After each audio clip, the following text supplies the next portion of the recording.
Support proplaygames on Patreon. Before we get started with the card by card, I can't stress this enough, guys. These are proxies. We did make these just once again, so we can go ahead and play the game, figure out how it's played, see how it feels when you go ahead and shuffle the cards. So I know the cards aren't necessarily out yet. These are just proxies. Hey guys, how's it going? It's your boy Yeehaw Yadam, and we're back with another Lorcana gameplay video. So I know there's a lot of drama, I guess I would like to say, for the Lorcana card game. If you guys aren't aware of, I'm sure you can look it up. Multiple channels are covering it currently, I'm assuming. So this is going to be one of the last gameplay commentaries that we do until this gets resolved, so we can move forward and give you guys, up-to-date content for the game. If anything were to change, mechanics were to be added, don't forget, to come check out our videos, because we're going to be definitely updating them as we go. So that's enough of that. Let's get right to the game. For today's game, I'm going to be playing a mix of the Ruby Sapphire deck. I love ramping. It's one of my favorite mechanics in any game that works that allows me to ramp. I really enjoy it. And my opponent, Anna, is going to be playing a mixture of Amethyst and Sapphire. Now, so we all know that Amethyst doesn't really have like a top end, but it has a very great draw engine. It has a very good mid game with the Mickey and the Broom combo, but using the blue engine to kind of just tempo, get like some good ramp, and you don't have to like ink your cards as much, is always really nice. Whereas my Ruby Sapphire deck is kind of a little inconsistent, is what I would try to say, right? So you use the very powerful ramp effects that exist in the Sapphire color type, and then we use the great top end that exists in Ruby to to couple that together. The only issue is if you start whiffing on Ruby top end, or if you don't see the ramp and you just only see your top end, you're going to be in a really bad time. What is nice about Lorcana currently is the fact that we do have the selective mulligan, and allowing us to choose, basically craft our hands around what we want to do, make it so that our game plans usually go through. The thing with the Ruby Sapphire deck, and the final thing I will mention, is that if you are able to crack their board, they do seem to have a really difficult time bringing it back. So with that being said, I do play a couple, we just go ahead and keep our ink moving forward. I play an Aurora, and then I go ahead and on the turn where I get to come back with the Aurora on my field, I sing the one step ahead to ramp up a Dawn, or ramp up an ink, and then I shift, which is a mechanic that exists in this game. Shifting allows you to play a card on top of another form of itself for a different cost. So I'm able to play the 5-cost Aurora on top of my 2-cost, and then get literally everything I want, right? The only reason I shifted was because I wanted to, sing, and I just wanted to do everything. I didn't really need to do this play, but I kind of wanted to do this play, and that's also something that's very important. I could have also left the Aurora, in a position where she's not tapped for lore, so that that Anna can't trade into it with her Imza. I could have also certainly just ramped regularly and then played the Aurora out, which is another mighty fine play. I just don't get to use the shift mechanic too often, and wanted to go ahead and get it done. I go ahead and I lure with my Aurora. Since the board is Elsa Imza, they can't really cleanly trade to my Aurora, and I can force her to have removal or force her to trade in an inefficient way. So I'm going to go ahead and lure with her. I'm going to ink, and I'm going to play my Goofy. Now, Goofy is an invasive card, and we don't know the lore value of Goofy yet, but we're playing it as if it has a lore value of a 1. I do believe the card should have lore, but it isn't printed on the card.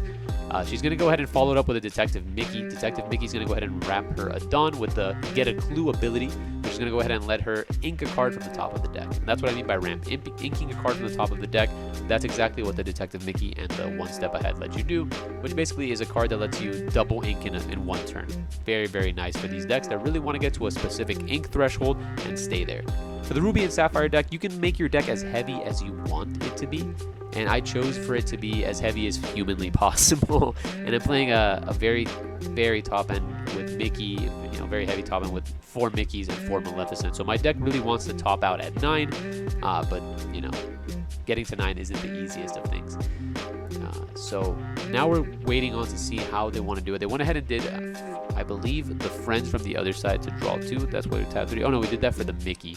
And now we're deciding what we want to do with the rest of our turn. So she's contemplating trading into the Aurora, or the fact that if she uses the Imza for lore, like, is there a purpose to do that when I have Aurora that can just trade so cleanly with it? I also have Goofy. By the way, I'm a huge fan of the Goofy Aurora combo, because oftentimes the best way to deal with evasive cards if you don't have evasive cards in your deck is with removal. And guess what Aurora says? If you don't got evasive and you don't have removal, you can't deal with this Goofy. So he kind of just gets to do what he wants and just fly around and do a bunch of goofy things. So it goes back to my turn now. Anna does have 5 potential, damage on her side of the board, so she can deal with the Aurora in some specific way. So I don't really want to lure the Aurora this turn. Instead, I go ahead and use Mickey. I go ahead and I use the Get a Clue ability to ink from the top of my deck, and I still have 2 available ink, but with my very low hand size, and I'm gonna go ahead and pass it on to her, right? Again, I have to force her to have removal to deal with the Aurora, and she does. I did check her here as like, do you have removal? If not, I'm going to get to do exactly what I want to do for the rest of the game. But she had to Let It Go. Now, Let It Go is a pretty good piece of removal because it's a singable, inkable piece of removal, whereas the Dragonfire isn't. The issue with Let It Go is that it does also just facilitate Ruby Sapphire pretty significantly, right? Because now by giving me an extra ink, I don't have to keep inking these very powerful cards that I'm just going to slam down turn after turn after turn. So now I'm at 7 ink, which is Aladdin territory. If it goes back to my turn, I have Mickey. I can always ink and play Mickey and get closer to Maleficent. I'm trying to see, I'm trying to see what it's called, the Protective Ward ability. So it passes it back to me because the reason that she's passing it back to me is because she doesn't want to put her characters in a position that makes favorable trades for my Goofy, right? Their whole board is just removed by Goofy, and if Goofy has to be a target of a removal spell, make it so that it doesn't get residual value in clearing a character and also then taking another card from your hand with the removal spell. And that's what's so powerful about this card. So I gotta have another Mickey, which I love because it basically makes it so I don't have to lose a card in hand. At this point in time, I'm very low. I have either 1 or 2 cards in hand, and I don't really want to ink them. They're probably big threats, and I think, if I remember correctly, it's like a Maleficent in hand, and I want to keep that as, as my finishers. And Goofy's just kind of trucking along. He's just gaining lore as we play this game without any repercussions. So I'm at 4 lore at this time to my opponent's 0, but this gets a little out of hand, pretty quickly. There's another Let It Go here, so now I'm at 9. I never have to ink again, and that's exactly where we want to be. Now the rest of my cards in my hand, I have to draw them off the top and just play them. That's exactly what Ruby Sapphire wants to do. So she did another Let It Go, ink, and play a mirror, and by doing 3 cards in one turn, her hand size is now diminished significantly right now. If she goes ahead and lures you, this is a turn where you can lure, right? Because all of my only offensive cards are Mickey's, and since they're 1 attack power, they're not really going to do anything. If she goes ahead and lures her Mickey, I can't trade into it at all. If she lures her Elsa, I can't lure into it at all.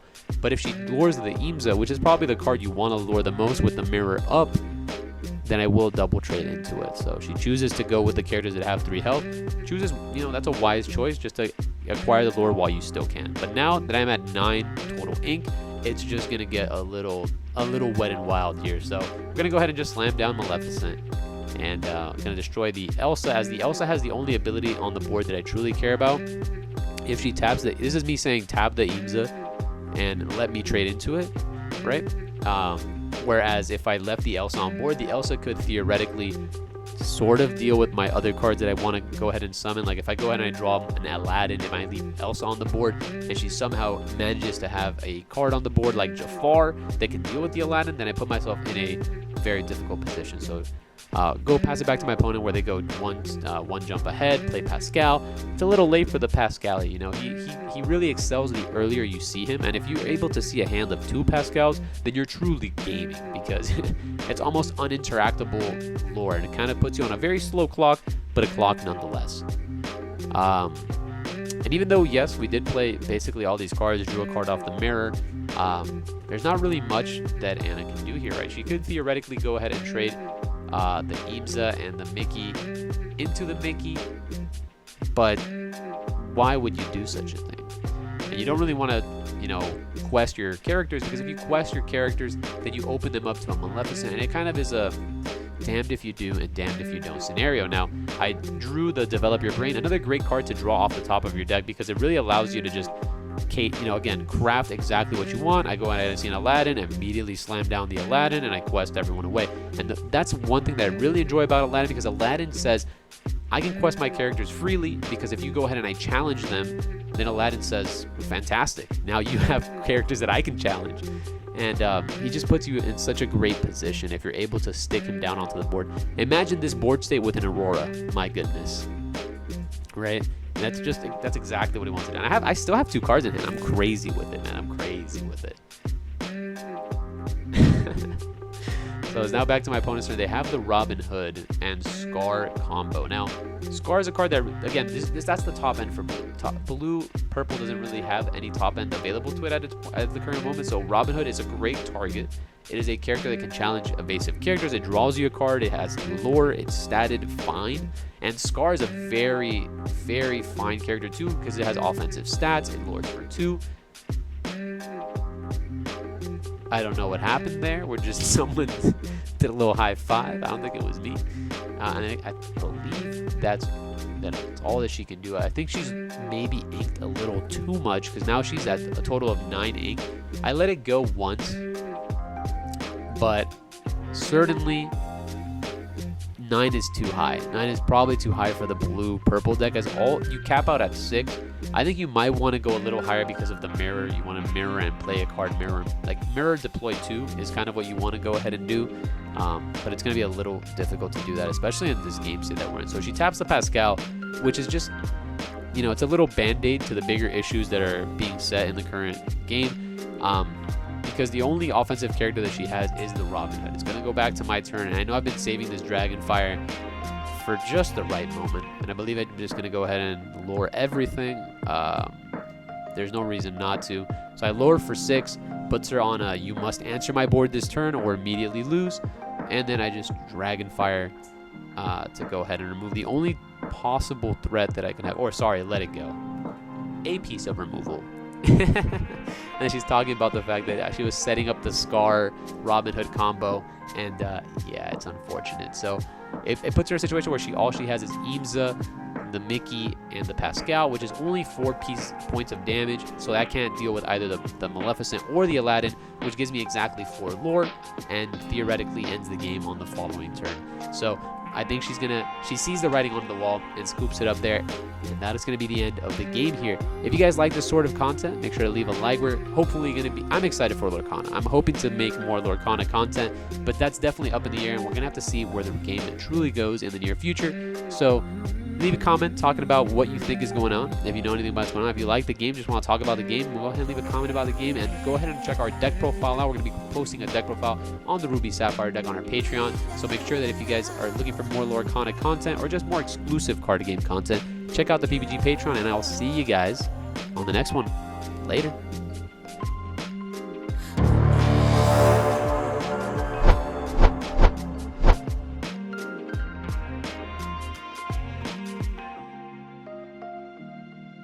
Ready?